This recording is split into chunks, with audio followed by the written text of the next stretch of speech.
everybody, back another episode of the Post-Mortem Podcast. I am one of your hosts, Swaggy Dr. Kush, and my lovely friend with the pink hair. This is Doc. It's not How we meant to doing, be Doc? pink. It was dyed purple. It's faded so much it's now pink. Why did you have the sunglasses on? That for the intro. Fair enough. Yeah. I'm not going to say, I looked away 1 second. Next thing I know, you've got bloody bit sunglasses on. It's kind of wild. So, as Swaggy just said, we are the Post-Mortem Podcast. We are here for the dissection of last week's card, the apprehension of this Saturday's cards, and anything in between, including the swag bag and the scum bucket of the week, which are bound to be some interesting nominations after we've had one card. Swag was also on commentary, so he does have notes from also commentating the fights and probably looking back at the fights. I have some memories of which and wherefore, so let's go straight into this and talk about Fad versus Odran. So a lot of people were doubting Odran going into this. Odran was even doubting himself. Odran, I'm not gonna lie, and I'm not gonna sugarcoat it. The first round didn't go well for him. He shouldn't have made it out of the first round. And I recall him saying in chat, "How the fuck did I make it this far?" I was actually questioning that as well, Odran. How'd you make it that far? I don't know how you step into the cage with Fad with zero expectations of what Fad's gonna do, because Fad's had thousands of fights, and Fad's very easily, just do a nice little YouTube search. You're gonna find a Fadinator fight, and you can just watch that and kind of dissect it and know at least what's gonna come at you to start the fight. However, he didn't. It looked rough for him, but I will give it to him. He made it out of the first round, which some people don't. He did get blissfully flying knee KO'd to end the fight. I think he got KO of the night, if I'm not mistaken, as well from it. Like, there was a couple of good KOs, but that was arguably the most notable out of it. I mean, as you said, some people haven't made it out of the first round. I believe Easy Work didn't make it out of the first round, but all the way back in the GP, he fought through so many killers, got to the end, and then just kind of failed at the final hurdle, some would argue, which, again, it's Fad. And although you mentioned he's got a lot of footage on him, there's a lot of footage on a lot of top talent, but they all make the adjustments. That's the thing, is... And that's what keeps them there, is a lot of these fighters are very good at noting adjustments to adjustments. Listen, I'm not saying if he watched some film he could have beaten Fad. I'm saying if he watched some film he could have at least looked good first round, because he didn't look good. That's all I'm trying to say. Just like, I'm rooting for Odran. You're just throwing Odran straight into the bus here. It might sound like I'm hating, but does a bit. But like I say about J Dime a lot, he's the hater here. I'm not. I'm doing my job and I'm stating facts. Odran did not look good. However, he may look good against other Xbox fighters. That didn't sound good either. However, moving forward, we're now early. Swag's just sweeping it under the rug. We're now early in the UFC 5 seed, and Fadinator's got nobody to face. Fad's got no worthy opponents. So Fad's taking this week off. Mm-hmm. We'll get into that deeper, but Fad's looked fucking great the last couple of weeks. Fad's really looked good. Trixie's nowhere to be found right now. I don't blame him. Game's terrible. However, moving back actually a little bit in this card, I wanna get to a fight that I feel like I have to talk about. Conqueror versus Fonty.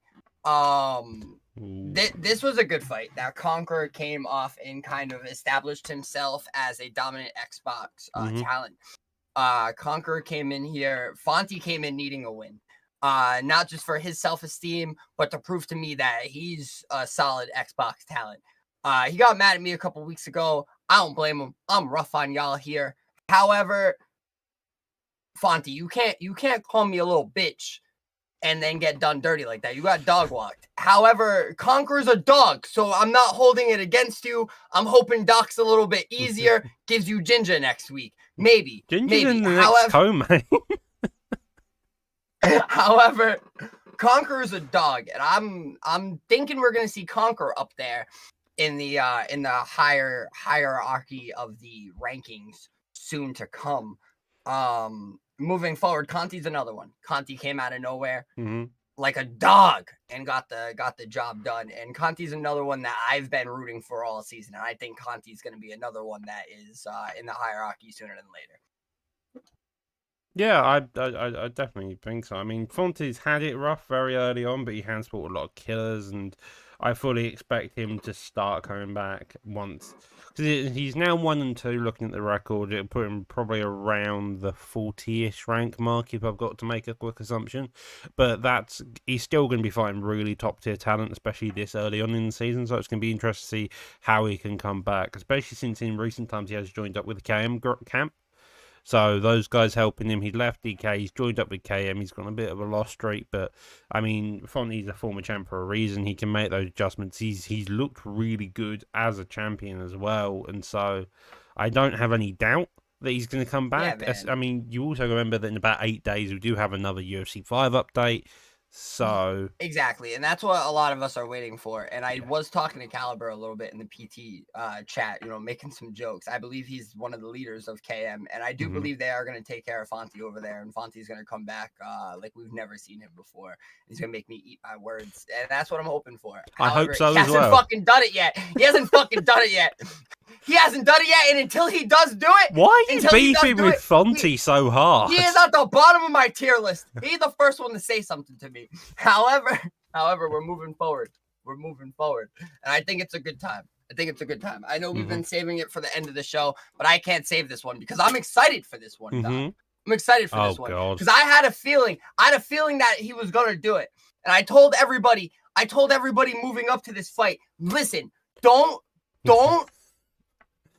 expect Naz to not be a scumbag the entire fight. Oh my god. Naz versus JH. This fight was very respectful first round. Amazing. Glove touch. Respect. Great fight. On every end. However, that's Naz's whole game. He plays babyface first round and he turns heel second round. I have a whole video series about it. However, Jesus. He's gonna continue to do it until y'all stop glove touching. This week's Scumbucket of the Week. Congratulations, Naz. Welcome back. Naz is this week's Primetime Scumbucket of the Week. Congratulations, Naz. It's a good accomplishment to have. Oh my god. I can't believe this. I mean, I'm not shocked. Although, to be honest, there's Webbo on the card. So I'm kind of shocked that Webbo didn't manage to get it. Not going to lie, because Webbo's entire style is double leg bails half time, it seems. That's kind of what Webbo prides himself on, especially. So I'm kind of shocked by that fact. I mean, to be honest, I'm really sad that we didn't get Webbo versus Demonic. Like, Webbo versus... We might as well talk about the Webbo fight here as well. Is Webbo versus Demonic was meant to happen. I didn't want to. I wanted to see that fight so badly, just to see how many takedowns we could get. I wanted to see the Webbo versus Demonic fight. Yeah. I didn't want to talk about Webbo versus Lucky, though, because I love Lucky. I feel bad. I feel bad that I had to dog on him in the booth. However, that was a mismatch. And whoever was the matchmaker behind that fight, a horrible decision making here. No shots at Lucky, a lot of shots at Lucky. However, Webbo saw fresh meat and he said, I am going to do everything in my possibility to tarnish this fresh meat. And he did. He ruined it. We all go through it. We all have bad debuts. However, this was a bad debut. Lucky gave himself a 1. Aww. Jesus, Lucky. Listen. Don't be that mean to yourself. Listen, it was a lower rating than he ever gave me. It did make me sad a little bit, but made me smile. I mean, yours was less than a 1. Yours was like half a star, and I was falling asleep midway through the fight. Relax. It was true. That game will happen. That match will happen. However, moving forward, Webbo almost got Scumbucket of the Week. Jinja also was another pick for Scumbucket of the Week because of the backstory on Jinja's fight. More than he finished with a submission. However, Jinja played. We got ground and pound finish. Oh, it was a ground and pound. Yeah, I was going to say it was a ground and pound finish. You're right. Yes. However, Ginger played Fortnite all day.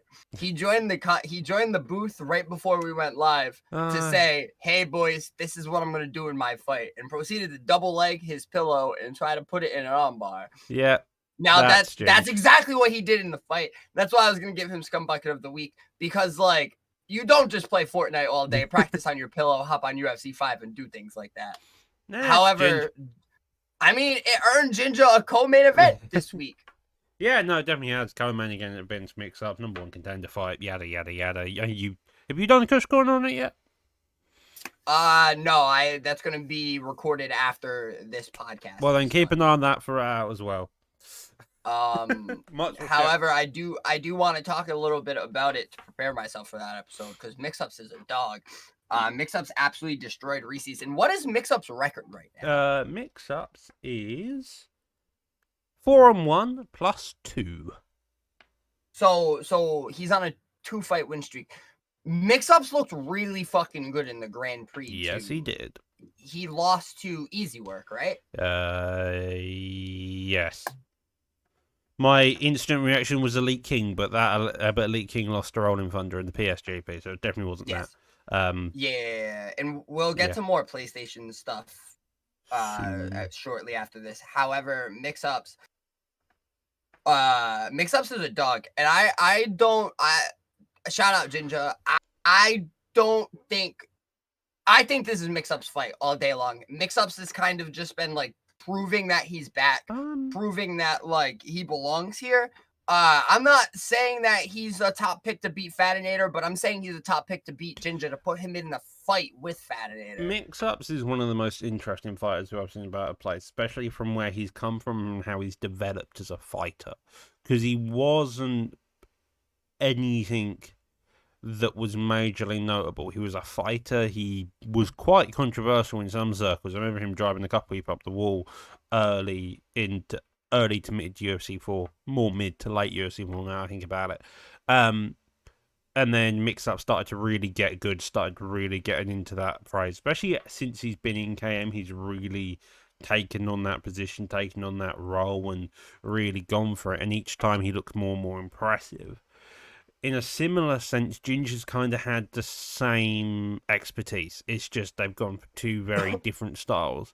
Whilst Mix-Ups is a grappler with a striking element, I would argue Ginger's a striker with a grappling element when needed, and so it makes for a very much a mixed up match here. Now Ginger's weird. So Ginger, and when I say Ginger's weird, I mean in the fact where Ginger's the favorite, he probably gonna lose that fight. And if Ginger's the underdog, he probably gonna win that fight. And it's really weird. So Ginger being the underdog actually like favors him a little bit, because Ginger fights better under pressure. I feel when everybody's doubting him, he for some reason isn't doubting himself. And then when everybody's for him to win, he's doubting himself. So we'll see what Ginger arrives in this fight. I'm favoring Mix-Ups. I love Ginger, and I hope the best for Ginger. However, I am favoring Mix-Ups going into this fight, and I would love to see Mix-Ups versus Fatinator. I think that's going to be a classic written within itself. I guess we have to talk about Aladipo versus Keza as well. I mean, that got fight of the night. That was originally scheduled as the co-main. Hatched Rolling Thunder versus who kind of went a bit skew with, which I mean can also lead us into this week's main event. So yeah, Keza versus Ali. I think they got 3 knockdowns apiece either way. They were just having a full-on war. Oh my god, Aladipo is like the people's champ. Yeah. Aladipo has completely turned it around this year, and I mean in this like season and on UFC 5, and I know he was a former champ on UFC 4, and like he did his thing. He never got the former champion status.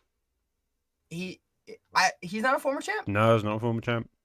Oh wow, well he's not a former champ, but I mean the fact that I thought he was shows how good he's fighting. Right now he looks excellent. He looks like he's fighting like a former champion. He fought Fad very early on in his career though.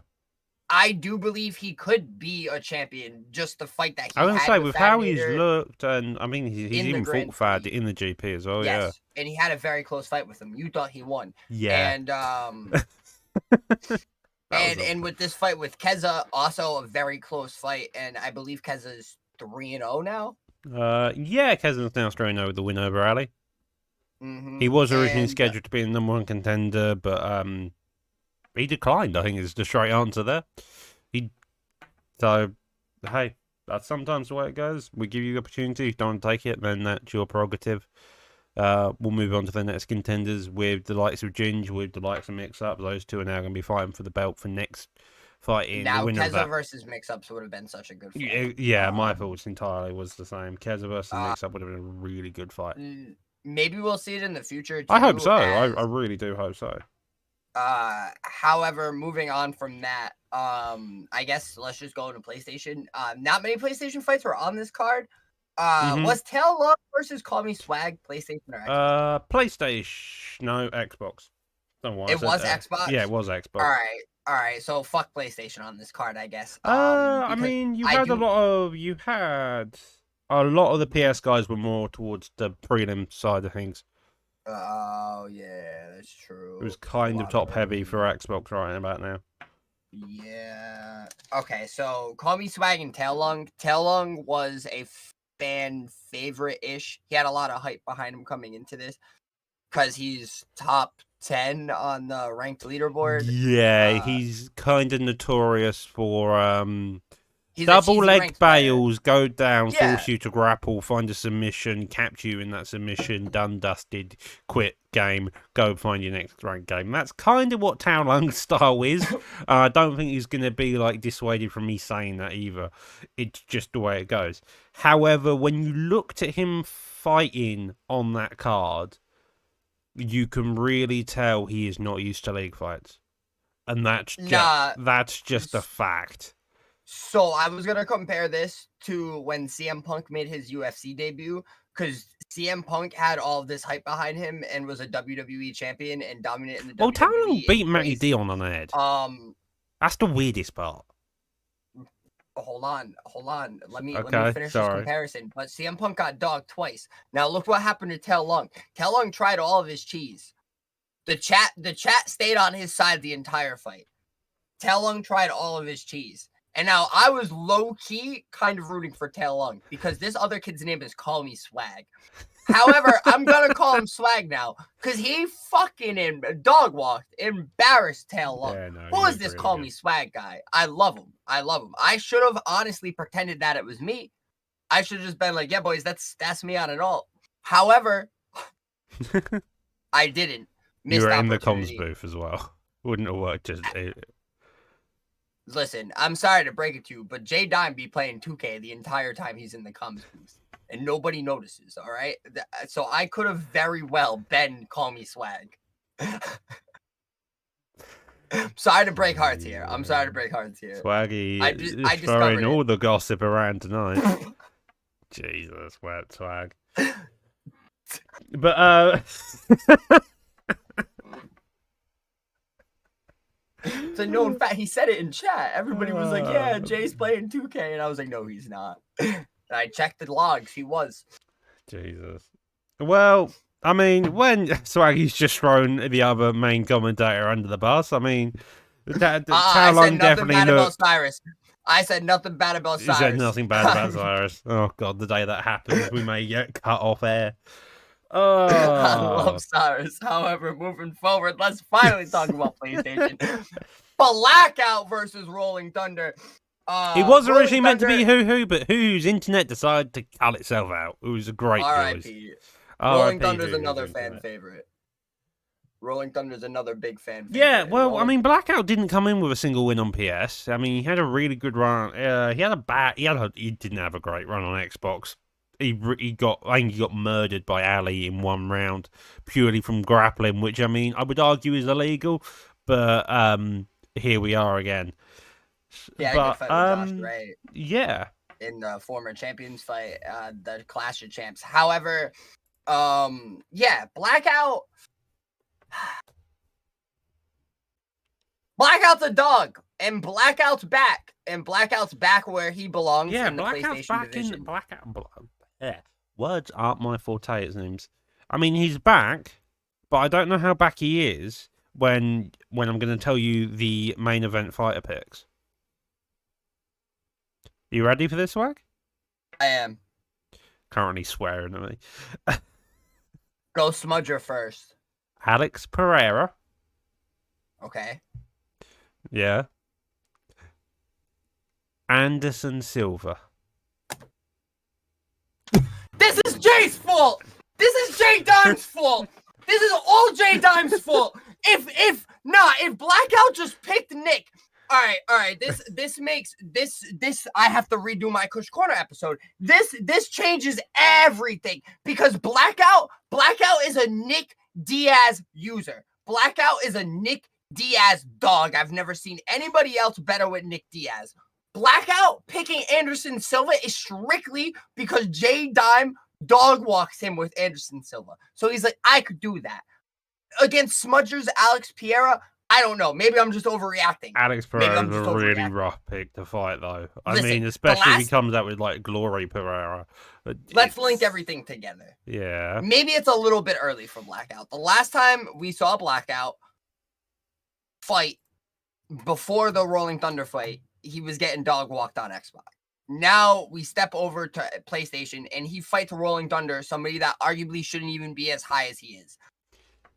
You say that when this man has went through the entirety of the PSGP and absolutely caused havoc. I'm not taking away from Rolling Thunder. Okay. Thunder. I'm just kind of gathering the words of the champions like Smudger and what Blackout said after he beat Rolling Thunder. Very, very, very like proven. Like that win was he dogged him. It was a great win on Blackout's side. Now, in chat, Smudger and Blackout were arguing. Yes, they were. They were going at it. Blackout said, I just beat the brakes off of somebody that you struggled with. Smudger said, I absolutely didn't struggle with that bum. I mean, Swaggle? Jesus. Smudger did manage at the end to finally find a hole with a head kick, but it was a war in between. But it was a war. He did struggle. I feel like anybody's going to...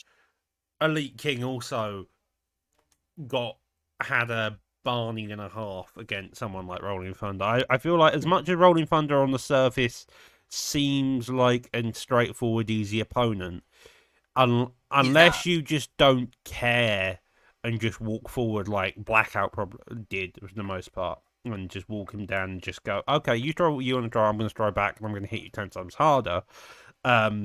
Yeah, if you want to play any type of distance game, which is what Smudger likes to play, he likes to play the footwork, he likes to play the range, and if you have someone who doesn't respect it, and you're not used to them respecting it, you're going to get clipped by some wild shit on the odd occasion. Yeah, I mean, Rolling Thunder is a future champion. Like, Rolling Thunder, I do believe, once he puts it all together, is going to be up there with the champs.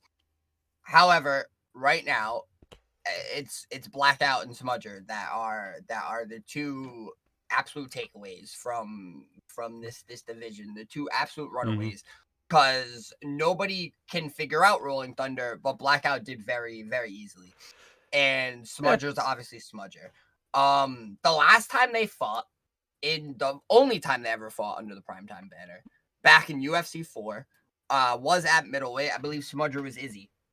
Yep, Smudger was Izzy. Blackout was Nick Diaz. Yep.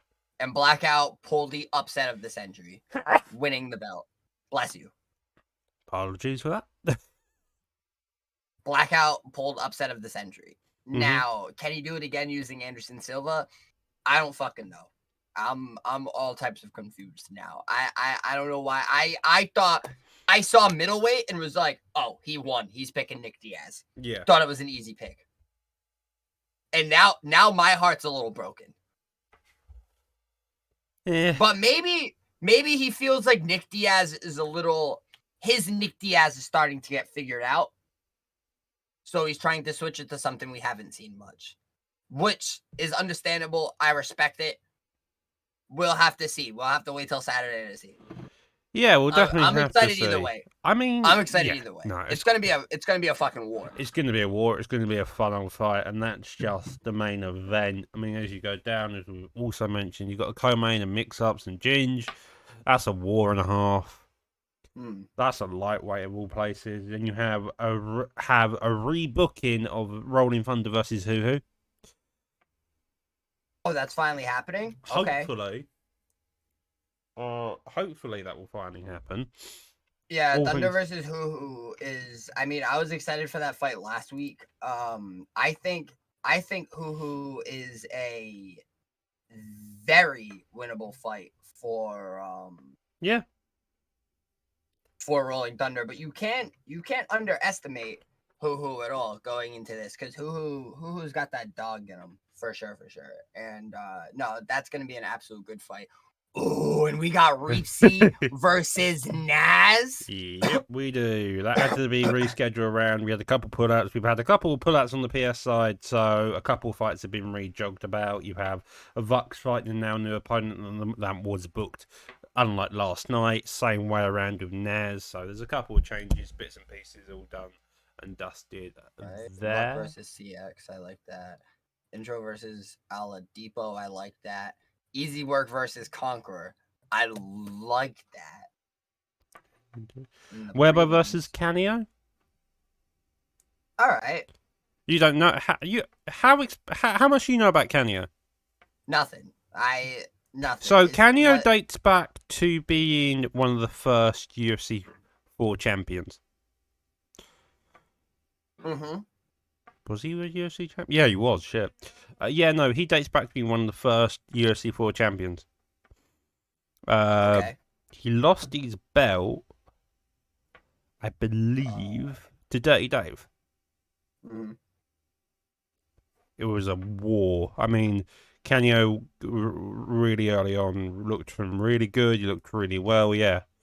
No, so he's kind of he's a veteran of the game. I think is what I'm trying to say. He's a veteran of the game. He knows how to play it. So hopefully against someone like Webbo who can do multiple styles, it's going to be an interesting war.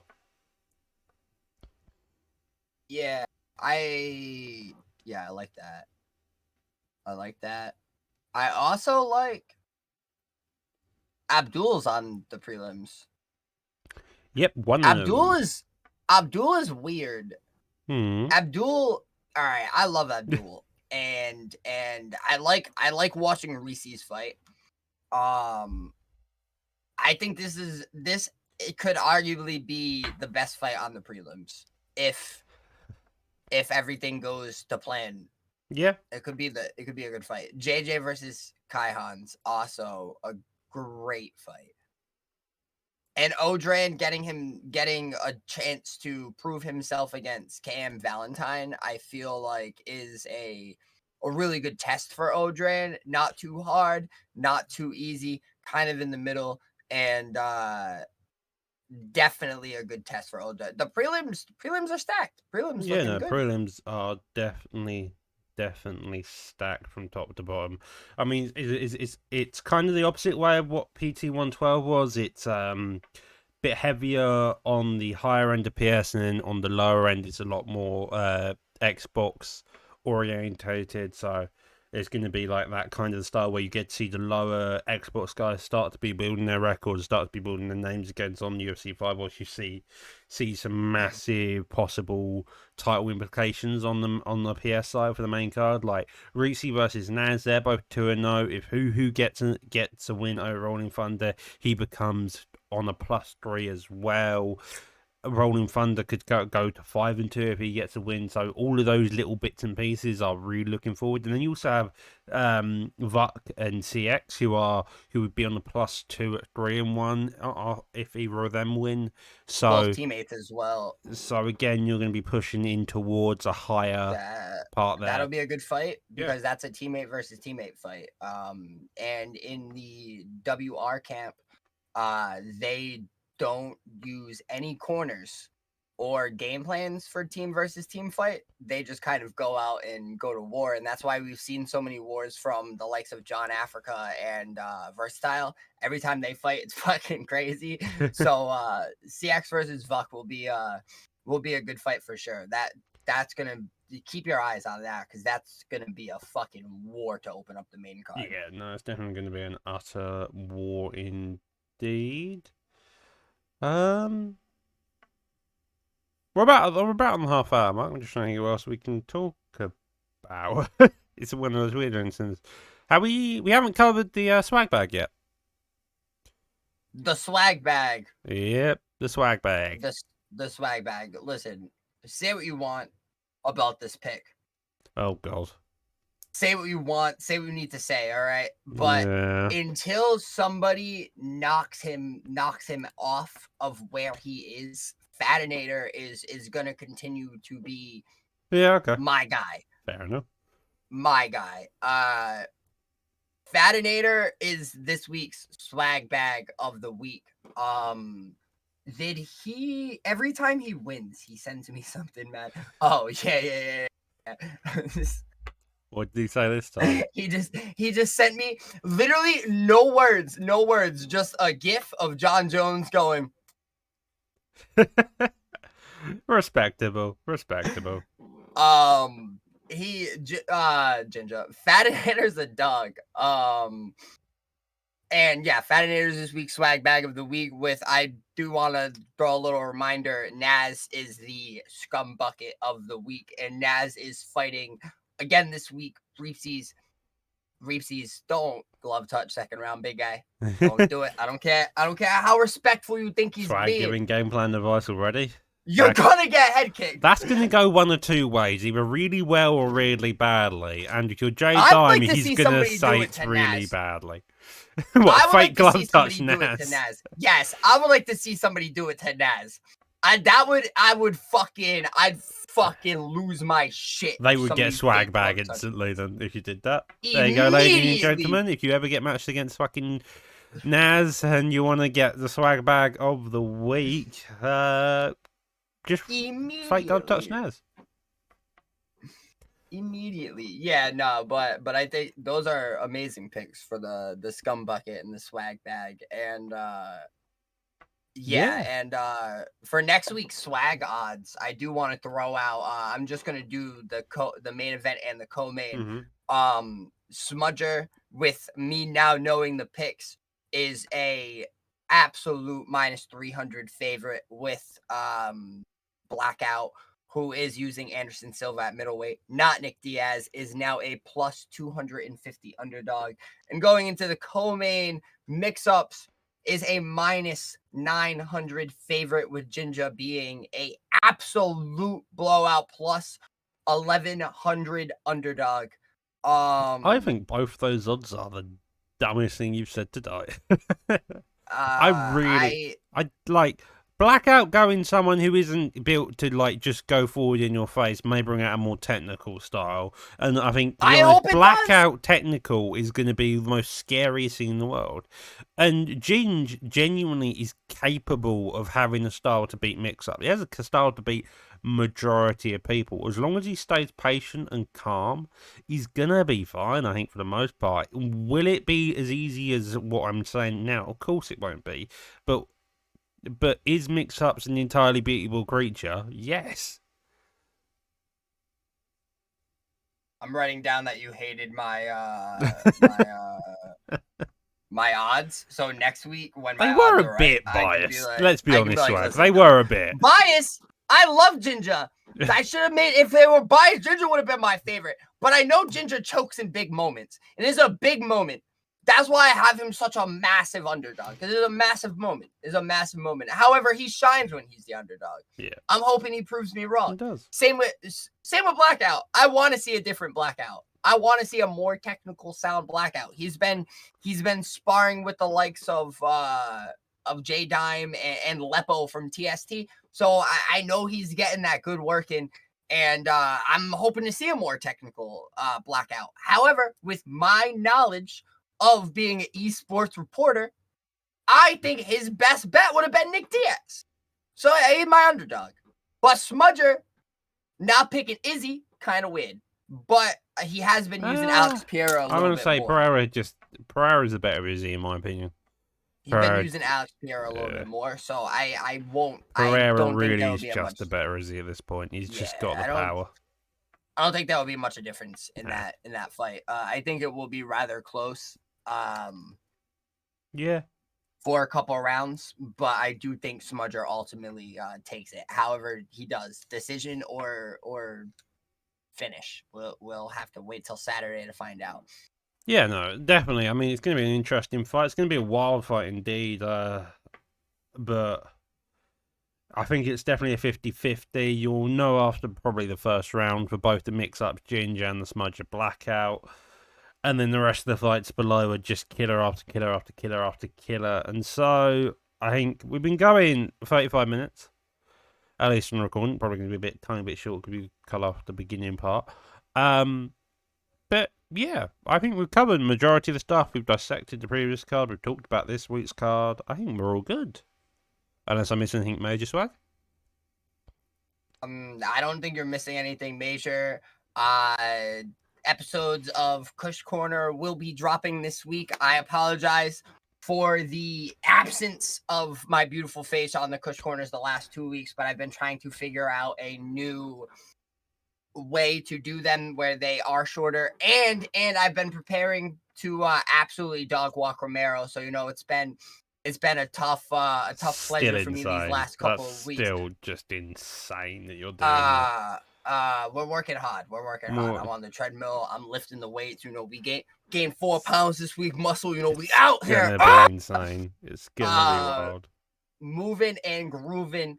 I am also live every single day on Twitch, so come check that out. I also am on every single other platform at Swaggy Dr. Kush.